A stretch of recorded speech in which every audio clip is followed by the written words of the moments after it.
Jadi itulah mungkin yang menyebabkan kenapa banyak saksi-saksi hidup menyatakan bahwasannya di daerah dalam tanda kutip di daerah Teluk Bayur ini banyak terjadi penampakan atau apa yang di luar logika akal manusia.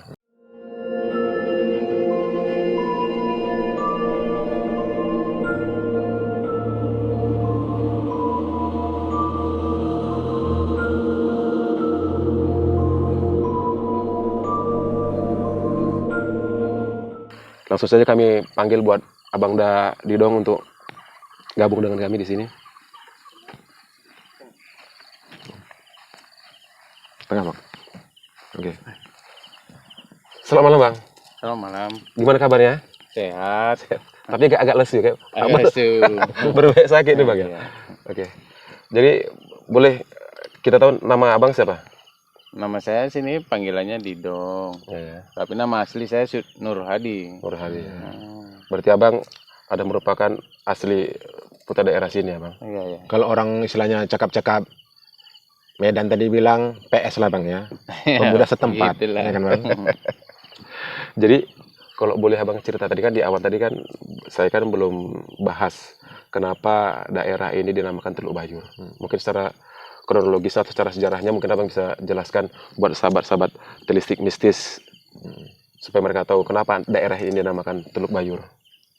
Ya mungkin dulu ada dengar orang menyanyikan lagu Teluk Bayur karena di sini tempat pembantaian lah. Ya mungkin ada Salah satu korban mungkin. Salah satu korban yang mungkin menyanyikan itu, jadi orang menyebutnya itu dia Teluk Jadi Bayur. dia masyarakat setempat mendengar, tapi istilahnya yang nyanyi nggak ada gitu. Nggak Bang, ada, ya? gitu. Makanya istilahnya dijadikan nama tadi lah, jadi Iya. Teluk Bayur namanya tadi, Bang ya. Gitu. Begitu tadi, Bang ya. Iya. Berarti itu apalah Bang ya? Suaranya ada, orangnya nggak ada. Berarti bisa juga dibilang itu bahwasanya pemberian nama Teluk Bayur ini ada berhubungan dengan mistis juga berarti ya? Mungkin. Karena gimana ya, namanya tempat seperti itu kita kan nggak tahu siapa yang ini. Jadi Dan mungkin kejadian-kejadian yang lainnya lagi pun banyak. Nah kan gitu. Pada waktu itu orang kerja pulang lagi karena ancaknya tadi udah dikerjai. Ada yang bekonya mati karena mau menutup entah gorong-gorong entah apa di sini lubang. Nah, di situ pun banyak dia. Kejadian-kejadian istilahnya yang nggak masuk akal gitu lah, Nggak Bang masuk ya. akal. berarti kalau dari cerita tutur para sesepuh yang di desa Teluk Bayur ini bisa nggak Abang sampaikan dulu gimana mencekamnya sewaktu tahun? Mungkin kalau mencekamnya itu ya kalau udah sore hari dia semua rumah itu pintu itu ditutup.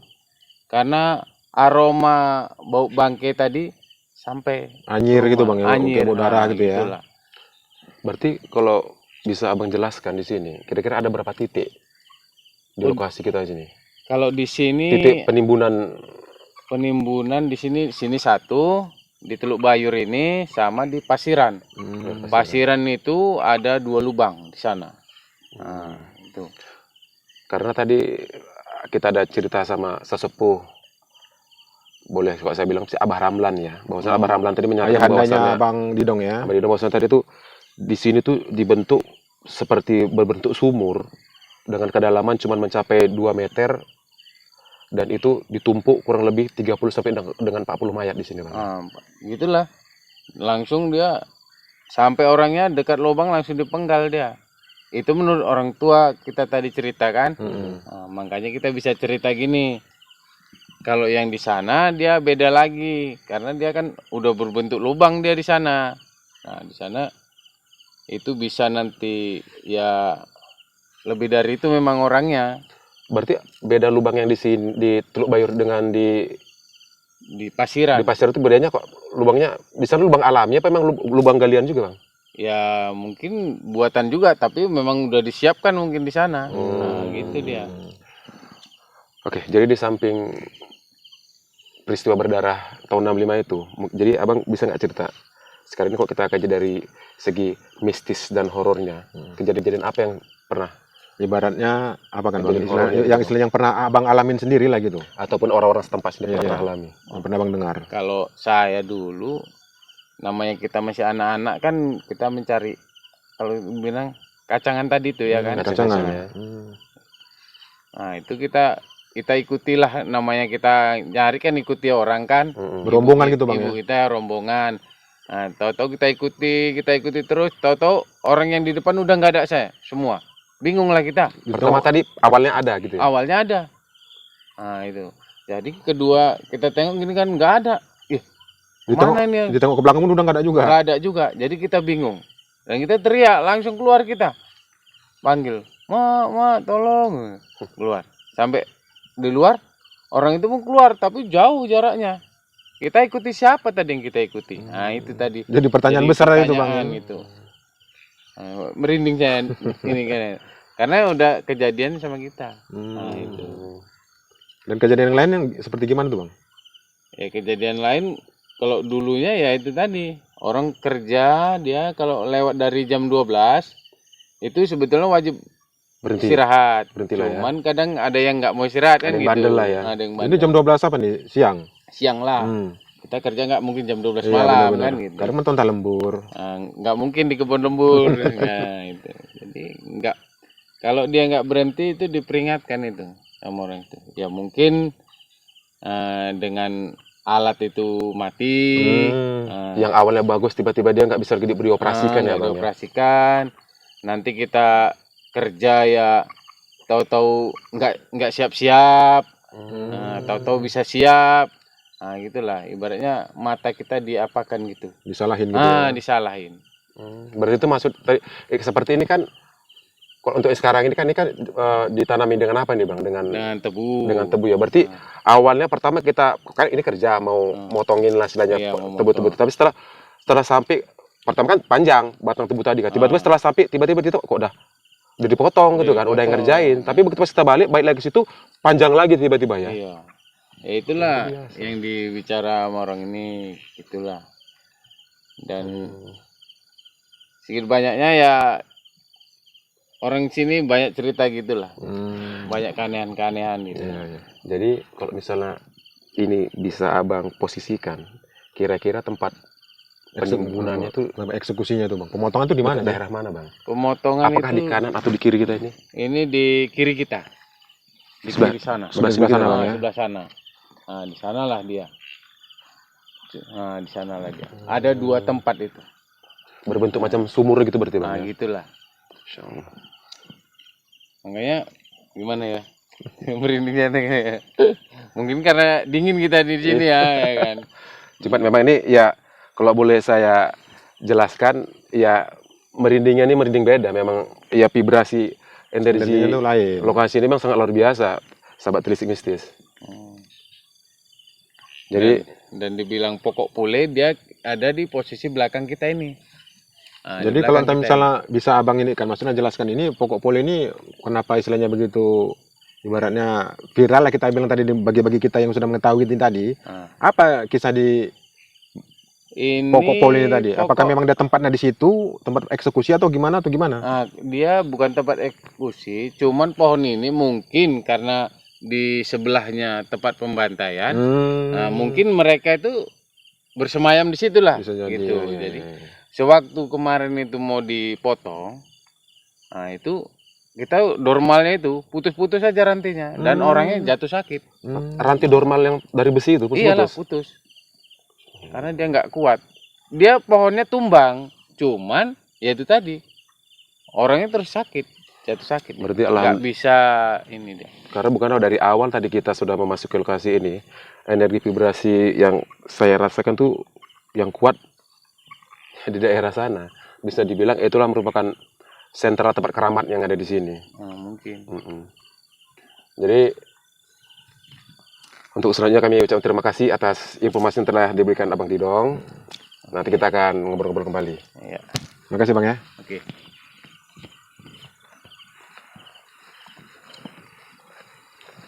Oke, sahabat telisik mistis tadi secara telisik sejarah dan juga kejadian-kejadian mistis yang telah atau yang pernah terjadi di lokasi ini telah kita Dikupas ya oleh narasumber tadi. oleh narasumber. Jadi untuk selanjutnya kita akan mencoba untuk membuka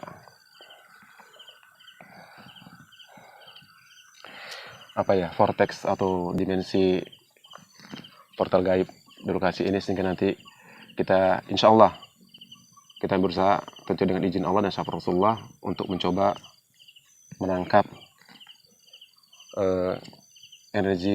residual energi, dan coba nanti kita akan coba juga melakukan retrocognition di lokasi ini. Kalau agak pindah tempat bisa kita nih apa gimana nih? Bisa pindah tempat kita? Ya, bisa. Bisa. Waktu pindah tempat tadi ini kita agak ke bagian sana. Bagian sana apa ke bagian sana? Menurut Burbaim. Yang udah luar nyamber ini yang agak sebelah situ nih. Oke. Sahabat telisik Karena mistis. nanti kalau tidak diapakan, sampai tempat, kalau kita bahas dari sini lokasinya tidak ditunjukin kan kurang afdol juga bagi sahabat telisik mistis untuk istilahnya melihat secara visual. Jadi sahabat telisik mistis, jangan ganti channel konten YouTube Anda, tetap terus di telisik mistis karena kita akan bahas apa-apa saja dan seberapa kuat medan energi, residu energi, dan juga supernatural yang ada di desa Teluk Bayur. Oke.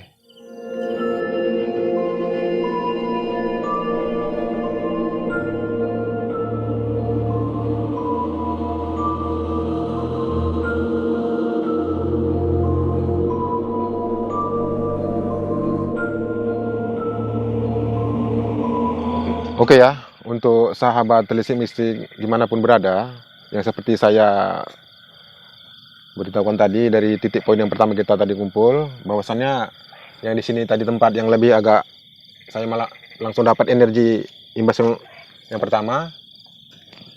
Kalau secara energi retrocognition tadi nih, di sini ini termasuk daerah tempat eksekusi juga yang disampaikan oleh narasumber Bang Didong tadi. Ini kalau kita kembali beberapa, ini sih yang saya rasakan. Ibaratnya kembali ke yang lampau lagi yang saya lihat ya, yang sedang saya rasakan. Bagian dari sebelah kiri nih, ini.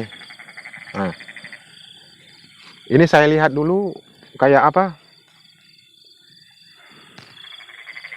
Seperti kayak ada keramaian, kayak ada kayak orang bermusik, kayak orang-orang seniman gitulah yang pakai alat-alat musik, gendang, gamelan, apa segala macam. Tapi yang saya lihat ini tadi, kayak mana menjelaskan ini? Berdarah semua. Penyanyinya ya pesinden lah, yang jadi istilahnya Jadi penyanyi tersebut. kalau bisa saya ini Pakai sebetulnya baju apa nih bro? Pakai baju apa nih? Iya. Pakai baju Jadi- jari apa namanya? Pakai baju pinjungan gitu Iya, dia kan? jadi kalau boleh saya bilang, ini sangat luar biasa. Secara detail itu, sindan wanitanya tuh dengan baju dodot segini, mempergunakan sanggul, dan ada selendangnya, dan itu, ini separuh ini wajahnya itu berdarah. Separuh wajah berdarah. Dan ini kalau saya lihat secara kilas balik masa lampaunya ya, itu posisi mereka tuh dibawa kemari ke sentral ini nih dengan mempergunakan sebuah mobil truk ya, mobil truk. Jadi ada suatu mobil itu berapa puluh orang lah yang di dalam, ada sekitar 20-25 sampai dengan 30 orang di dalam satu Truk tadi ya. mobil truk tadi. Jadi dibawa ke lokasi ini. Jadi sekitar lubang tadi itu mereka sudah diposisikan seperti duduk jongkok dan mereka tunduk kepala gini. Jadi langsung mati nggak mati, bagian tengkuk bagian belakang sini langsung diambil, Dibantai ya. habis itu baru dicampakkan ke dalam Lubang tadi. lubang tersebut. Ini sangat luar biasa karena kita akan coba mendeteksi seberapa kuat vibrasi energi elektromagnetik di sekitar lokasi ini. Tapi sebelumnya saya akan sedikit membuat ritual kecil sedikit.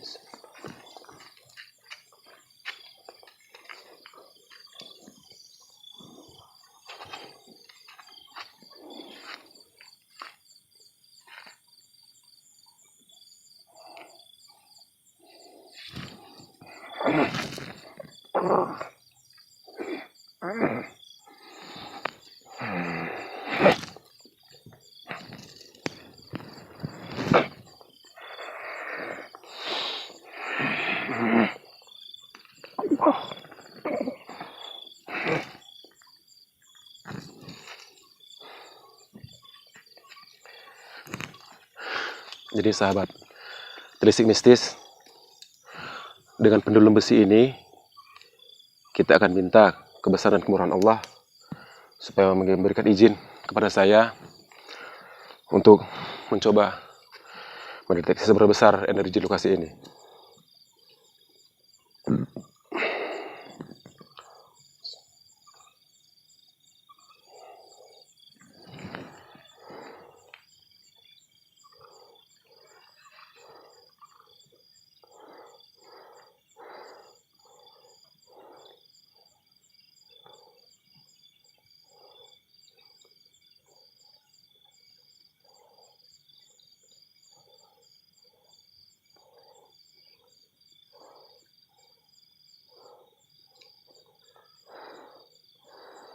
Mungkin Bro Ibrahim bisa jelaskan? Inilah reaksi daripada energi sekitar ya. Karena metal ataupun besi adalah konduktor yang paling bagus. Dan sampai dihatikan ya, ini dapat diperhatikan, tangan saya tidak bergerak. Tapi dia menangkap vibrasi energi residuan energi yang ada di lokasi ini.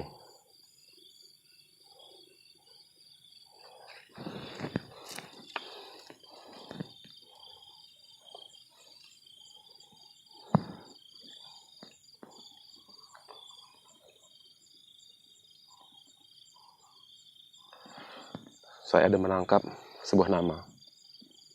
Sosok seorang laki-laki usia 34 sampai dengan 40, dan beliau bernama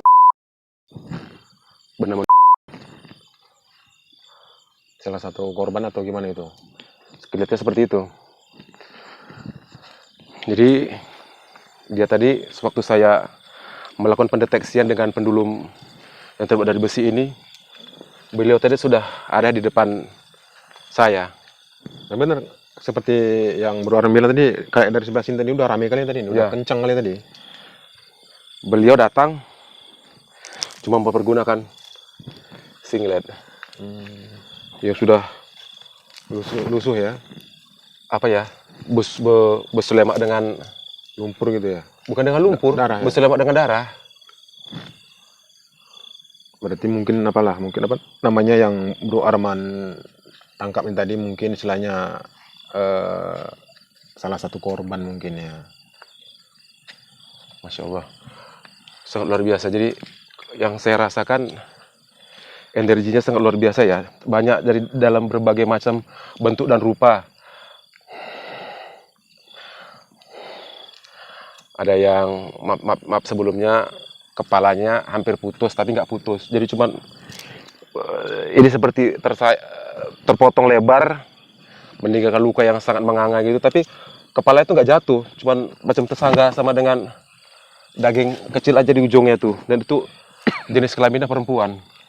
Dan gini ya Bro Arman, kalau di suatu lokasi ataupun tempat ya, kalau sudah ada kejadian istilahnya yang agak dalam tanda kutip tadi istilahnya berdarah gitu, lokasi tersebut energinya itu Sangat luar biasa. sangat pasti. luar biasa, itu satu. Terus satu lagi begini, dia tuh kayak menyimpan apa namanya, kayak rasa kesedihan, kemarahan. Jadi kayak apa namanya itu, kayak campur aduk gitu. Campur aduk lah, kemarahan, kesedihan, kecewaan, Iya. rasa takut juga seperti itu ya.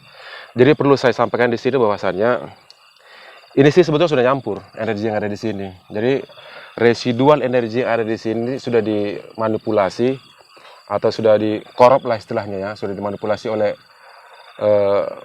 dengan jin.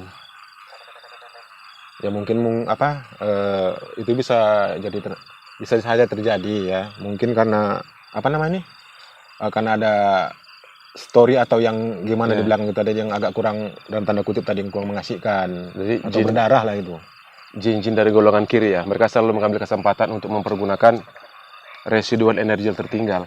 Jadi kalaupun seandainya terjadi penampakan seperti yang kepala puntung atau gimana-gimana, minta maaf sebelumnya juga seperti itu, pasti itu residual energi yang tertinggal tapi sudah dimanipulasi oleh, Golongan dari golongan jin tadi ya. ya benar sekali.